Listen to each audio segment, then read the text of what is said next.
Hello everyone, welcome back to NextGen Group.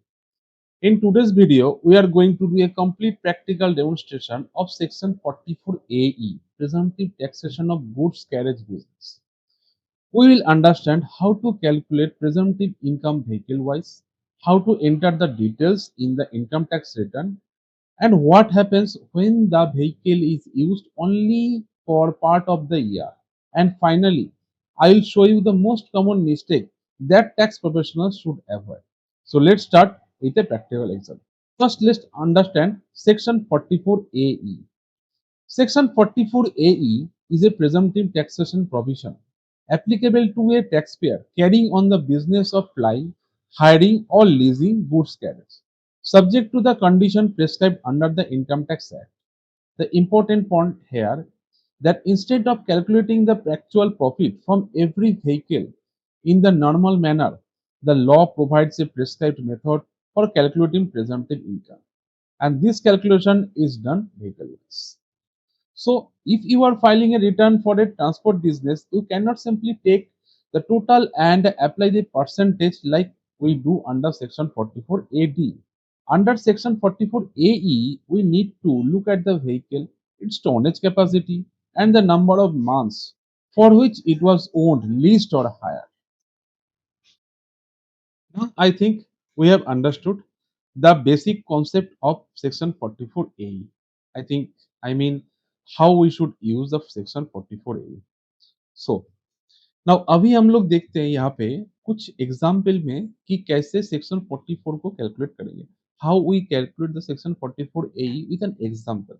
Okay, as we have done in earlier classes also.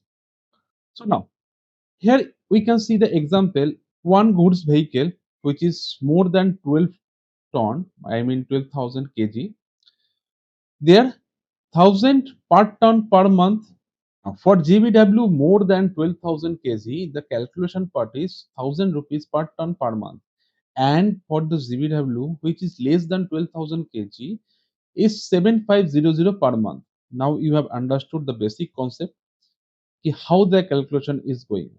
अगर GBW आपका 12,000 से ज़्यादा है, मतलब बड़ा ट्रक के लिए, तो कैलकुलेशन पार्ट है 1000 पर टन पर मंथ के हिसाब से, और अगर GBW 12,000 के नीचे है, तो calculation is 7500 per month. Now one important point, आपका किसी भी हालत में इस सेक्शन को यूज करने के लिए 10 से ज़्यादा व्हीकल नहीं होना चाहिए. हाँ दोस्तों, 10 से ज़्यादा अगर आपका व्हीकल होता है तो आपको सेक्शन 44 AE आप नहीं यूज कर सकते. फिर आपको एक अकाउंटेंट हायर करके आपको टैक्स ऑडिट करना मैंडेटरी है. हाँ, अगर आपका टोटल व्हीकल बिलो 10 है तो आप इस सेक्शन का यूज कर सकते हैं. ओके, तो चलिए हम लोग कैसे कैलकुलेशन को यूज करेंगे वो हम लोग देखते हैं. इनकम टैक्स पोर्टल पे यहाँ पे आप देख पा रहे हैं, आप भी फटाफट आ जाइए इनकम टैक्स पोर्टल पे और अपना यूजर आईडी पासवर्ड लेके आप इसको लॉगिन कर लीजिए. चलिए आज इसको एग्जाम्पल को हम लोग क्लियर करते हैं. तो लॉगिन कर लिए आप लोग. अभी आपको असेसमेंट ईयर सिलेक्ट करना होगा. सबसे पहले हम क्या बोले थे आपको, इनकम टैक्स पे जाना में 26 एस और एआईएस डाउनलोड करके आपको चेक करना है आपका टोटल क्या क्या इनकम जनरेट हुआ है.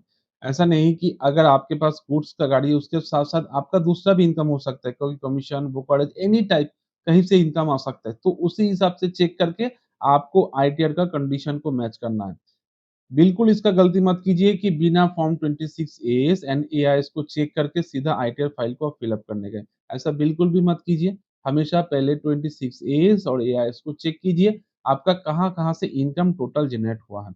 देन उसके बाद आप फॉर्म चूज़ कीजिए एंड आईटीआर फाइलिंग को कंप्लीट कीजिए.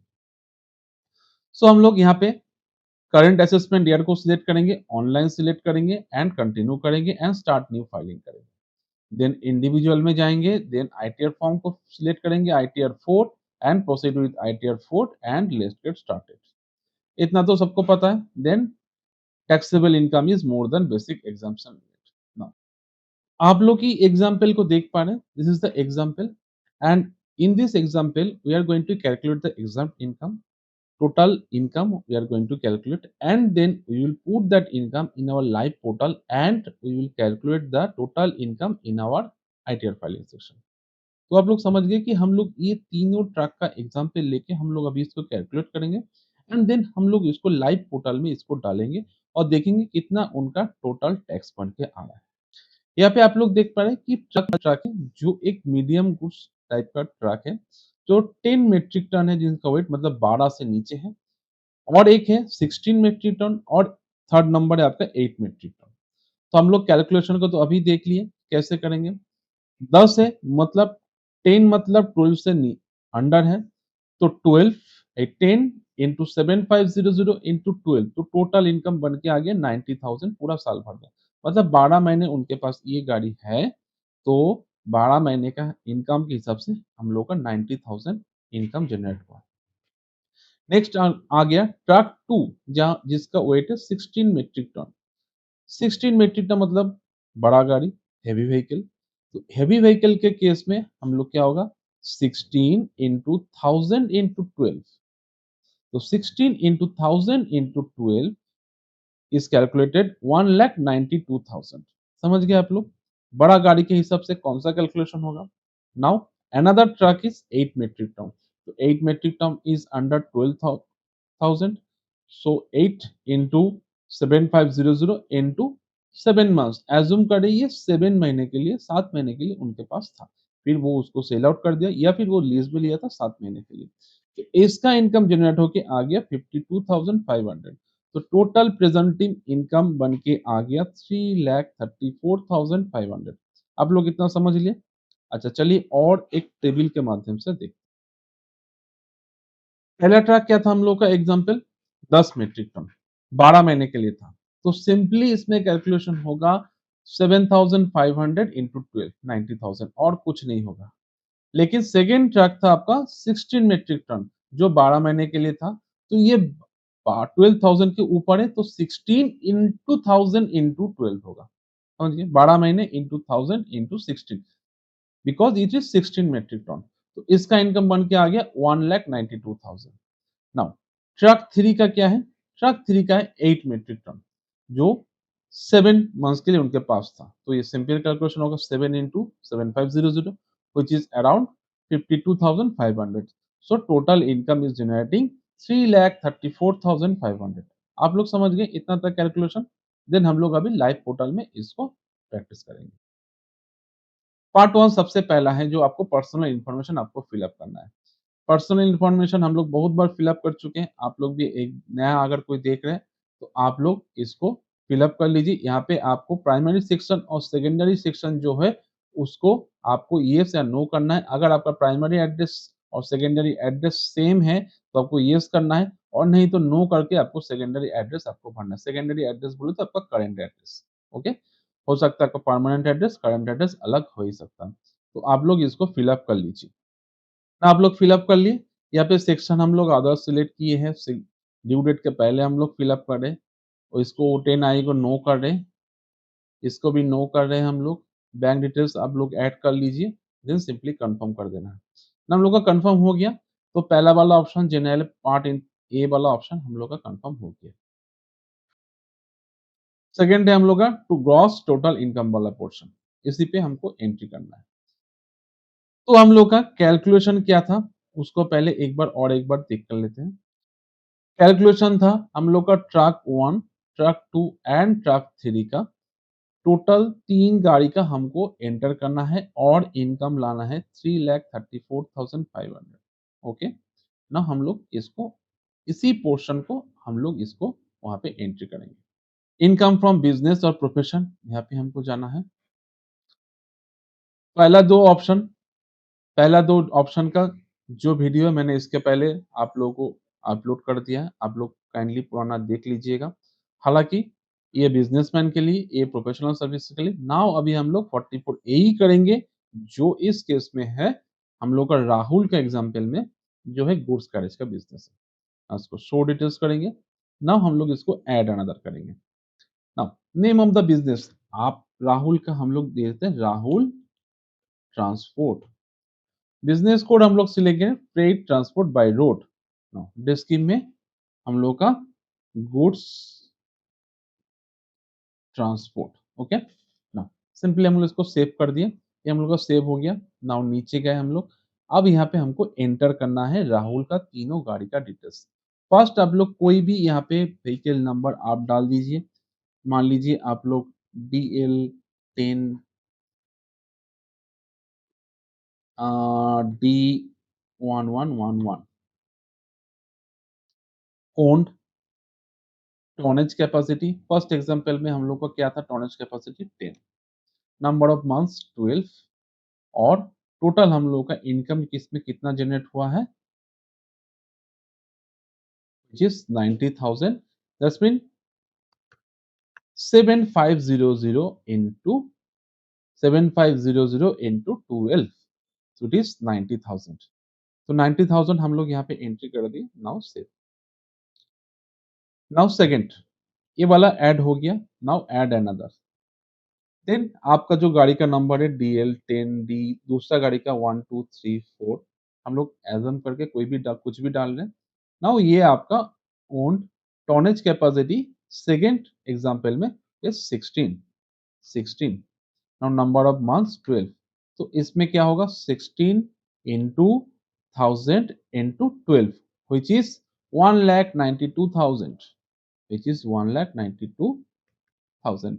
Now we are going to save this portion also. Now दोनों हम लोग एंट्री कर लिए।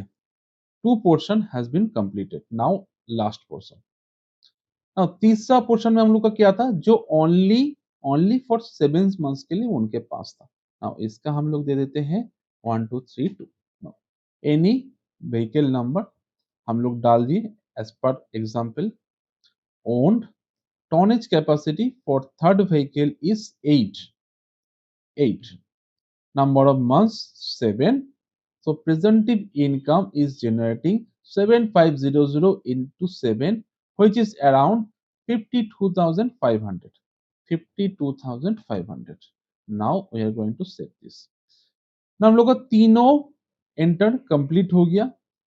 अभी यहाँ पे आप देख पा रहे income chargeable under business and profession is 3,34,500। ये इतना हम लोग का बन के आ गया ना। हम लोग का भी सिंपली इसको सेव कर देना है। हम लोग का सेव हो गया।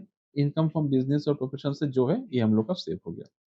नाउ हम लोग का एग्जांपल में सैलरी तो हो ही नहीं सकता, इनकम फ्रॉम हाउस प्रॉपर्टी नहीं है, इनकम फ्रॉम अदर सोर्सेस ये भी कुछ भी नहीं है। कुछ भी नहीं है क्योंकि कुछ भी यहाँ पे एग्जाम्पल में नहीं दिया गया है कि interest from savings bank account कुछ है या नहीं है। ओके, तो हम लोग इसको इसको जीरो रखेंगे। नाउ हम लोग का इनकम बन के आ गया 3,34,500। नाउ हम लोग इसको सेव कर दिए। नाउ थर्ड वाला option disclosure of exempt income.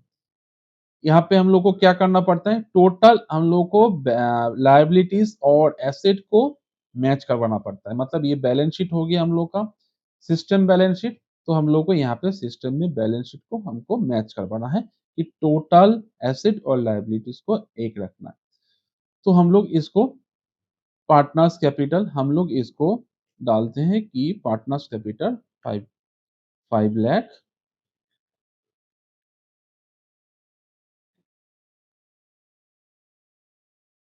Secured loan कुछ नहीं देंगे, अनसिक्योर्ड लोन हम लोग डाल देते हैं कि 50,000।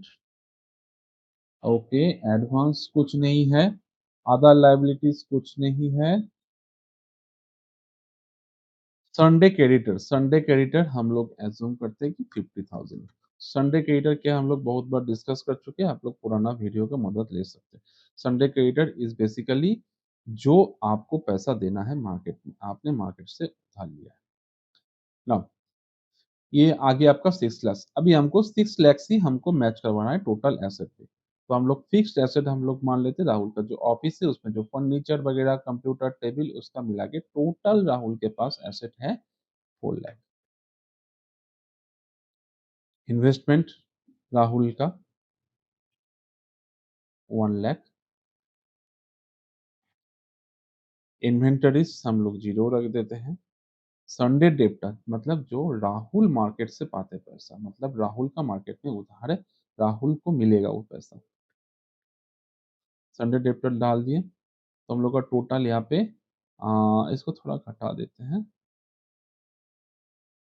बैंक बैलेंस हम लोग डाल देते हैं 50,000।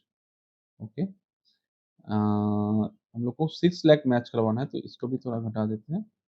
नाउ कैश इन हैंड हम लोग डाल देते हैं 50,000, बाकी को हम लोग जीरो कर देते हैं। इस एग्जाम्पल के लिए आपको अपने हिसाब से कैलकुलेट करके चेक करना है। बस अभी इसको सिंपली हम लोग सेव कर दिए। तो बैलेंस शीट वाला पोर्शन हम लोग को टर्नओवर जीएसटी का कुछ नहीं है, एग्जाम्प्ट इनकम एग्रीकल्चर वो भी नहीं है, तो हम लोग इसको कंफर्म कर दिए। तो हम लोग का डिस्क्लोजर ऑफ ए हो गया। एलटीसीजी यहाँ पे राहुल के केस में कुछ ऐसा नहीं है 112 सेक्शन में। अगर उनका कुछ भी लॉन्ग टर्म कैपिटल गेन होता तो राहुल यहाँ पे डाल सकता है, बट मेक श्योर वो आपका 1.25 लाख से कम होना चाहिए इस केस में। हाँ, ये हो गया हम लोग का LTCG under 112 section A. Now total deduction ऐसा कुछ भी नहीं मिलने वाला है as per the new tax regime. Total tax paid, कुछ भी एडवांस टैक्स नहीं है क्योंकि इसमें, इसको भी कंफर्म कर देते हैं। टोटल टैक्स लायबिलिटी बन के आ गया जीरो, हम लोग कंफर्म कर दिए। Now proceed to e verification में जाके आपको आधार ओटीपी से ई वेरीफाई करना है। मेक श्योर करें हमेशा आधार ओटीपी से इसको ई वेरीफाई। नाउ इसको हम लोग एक बार समझ लेते हैं 44 ए की। आईटीआर 4 एलिजिबिलिटी में कुछ आपको डिटेल्स है। 44 A does not automatically means ITR 4। 44 A का मतलब ऐसा नहीं है कि हमेशा आईटीआर 4 ही होना चाहिए। ओके, 44 ए का पहले बिजनेस को आप समझिए। गुड्स व्हीकल चेक कीजिए आईटीआर 4 का सारा कंडीशन को वो मीट कर रहा है कि नहीं कर रहा है। अगर मीट कर रहा है तो आपका ये होगा आईटीआर 4। अगर नहीं मीट कर रहा है तो ये आपको प्रॉपर आईटीआर फॉर्म चूज करना होगा। वो भले ही दूसरा फॉर्म हो सकता है आईटीआर 4 को छोड़ के, आईटीआर 3 भी हो सकता है। तो आपको ये चेक करना होगा कि 44 ए में सारा कंडीशन मीट होने के बाद आईटीआर 4 का बाकी सारा कंडीशन मीट हो रहा है कि नहीं। Okay, understood. कुछ कॉमन मिस्टेक के बारे में हम लोग बात कर लेते हैं कि जो जनरली मिस्टेक होता है हम लोग से। पहला मिस्टेक 44 ए में treating every truck as 7500 per month, ऐसा नहीं है। हम लोगों को 12 के नीचे और 12 के ऊपर का कैलकुलेशन को याद रखना है। जीबीडब्ल्यू को इग्नोर करना, using the wrong number of months, ignoring the 10 vehicles limit, हमेशा ये बहुत इंपॉर्टेंट चीज है। Entering actual income lower than the prescribed amount without understanding the consequences, assuming every 44 AE taxpayer is automatically eligible for ITR 4 जो हम लोग अभी discuss किए। कभी भी ऐसा गलती मत कीजिए, पहले सारा कंडीशन को चेक कीजिए। Entering the same vehicle number registration number incorrectly और डुप्लीकेटिंग व्हीकल डिटेल्स, कभी भी अपने व्हीकल का नंबर गलत मत डालिए वहां पे एंट्री। हाँ, भले हम लोग एग्जाम्पल के लिए हम लोग डाले कुछ भी रैंडम नंबर, आपको अपना गाड़ी का नंबर व्हीकल नंबर प्रॉपरली वहां पे डालना होगा। Okay, final recap. Let's quickly recap. Section 44AE applies to the business of flying, hiring, or leasing goods carriage.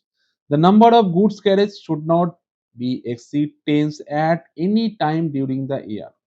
For a goods carriage with tonnage not exceeding 12 metric ton, the prescribed amount is 7500 per month or part of the month. Whether the tonnage exceeds 12 metric ton, the prescribed calculation is 1000 per ton per month or part of a month. And remember, the prescribed amount or the amount actually claimed as earned, whichever is higher, is relevant. And here is my final takeaway for you. If you are filing return professionally, don't just memorize 7500 and 1000. Understand the complete calculation. Check the vehicle classification, tonnage, period of ownership, lease or hired, vehicle limit, and complete ITR eligibility. That's what's made practical tax filing different from simple knowing the section.